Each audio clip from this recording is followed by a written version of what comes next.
Hey guys, welcome to the class this week. Um, just a real quick reminder about tomorrow is our critique session, so I will be getting the forum set up uh, just after this class, so you guys can post in there for tomorrow's critique at 4 p.m. Los Angeles time. Actually, you know what? I think it's already set up. I think I already set that up, so go check it out and post your work if you haven't already. Also, remember last week was a pre-recorded module. Chris was out of town at a convention, rocking his art off and all that cool stuff. But we're back to live classes from here on out.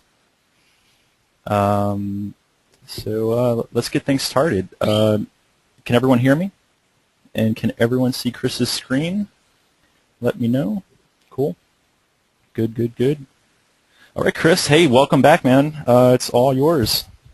Thank you. Yeah, I had a fun time last weekend, but I'm sorry I had to leave you guys hanging. I mean, hopefully you didn't have a lot of trouble, but I know it's a lot of stuff to explore in only a single session to just go through the whole human body and things like that. It's like it's impossible to learn all this stuff. But I mean, like I said, this class is basically it's like following how I do my how I produce my artwork, so I cannot go into like full detail everything that we're gonna be looking at. I mean, like anatomy wise, for example.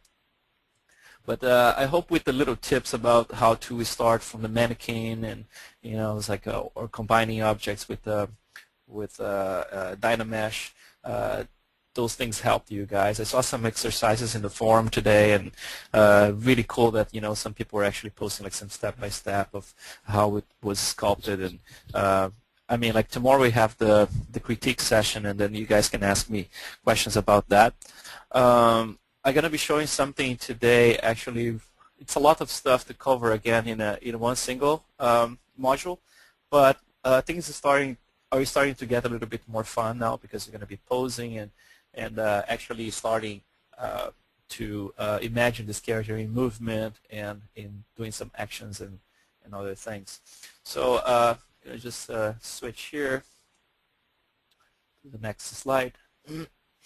So we're going to be talking, basically I'm going to be hands-on most of the time today. I'm not talking too much about theory or anything.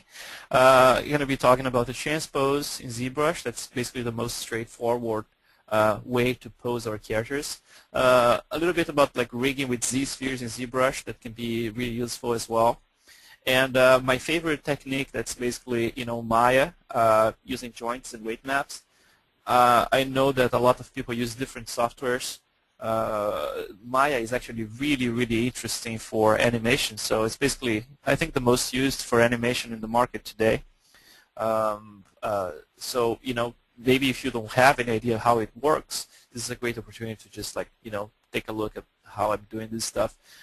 The rig I'm going to be doing is like really simple actually. It's just like adding some joints, not even messing with weight maps that much. You're going to be basically automatic.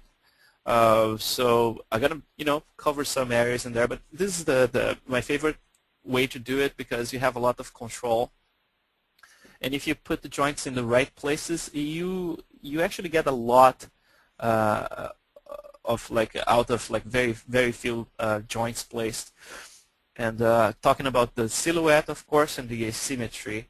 Asymmetry, of course, all those things I'm talking about all in every single module. Those things are going to be carried to the next modules, and it's not like a linear thing. Of course, like some people are still working on their skulls and things like that. It would be nice if people start like accelerating and getting more into the body and everything, but it's not like a must. I mean, we still have a couple of weeks last, so it's basically we are like halfway right now with this module, and we're gonna have all this stuff recorded, so you can go on your own rhythm and try to figure out those things by yourself later. But if you're following everything and trying to do the exercises every week, then that means that the questions you have are going to be able to answer in a much more timely manner. So I'm going to be going to the next one here. And just to what's going to be the exercise for this week, which is basically posing the character using one of the techniques I'm going to be showing.